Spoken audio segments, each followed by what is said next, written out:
Hello viewers, আসসালামু আলাইকুম। আমি তারেক। আমি বর্তমানে ডিসকভারি ট্যুরস অ্যান্ড লজিস্টিকে ভিসা কনসালটেন্ট হিসেবে কর্মরত আছি। আপনারা জানেন discovery tours and logistic is one of the leading company in Bangladesh. তো ভিউয়ার্স, আমি বর্তমানে শুনতেছি অনেকেই বলতেছে যে কানাডার ভিসা রেশিও অনেক কম, কানাডার ভিসা হচ্ছে না। তো ভিউয়ার্স, সেজন্য আমার আজকে এই ভিডিওটা করার মেইন উদ্দেশ্য।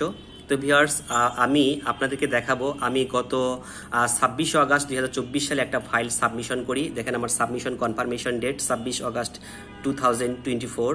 তো ভিউয়ার্স, আমার ডিসিশন চলে আসছে 7 সেপ্টেম্বর 2024-এ। শুধুমাত্র 12 দিনের মধ্যে আমাদের ডিসিশন চলে আসছে, ভিসা চলে আসছে, অরিজিনাল পাসপোর্ট রিকোয়েস্ট। তো ভিউয়ার্স, আপনারা আপনাদের প্রফেশন অনুযায়ী ডকুমেন্টস কী হবে তা জানার জন্য অবশ্যই আমাদের নিচে দেওয়া কমেন্ট বক্সে যোগাযোগ করতে পারেন। Thank you viewers, thank you so much. আসসালামু আলাইকুম।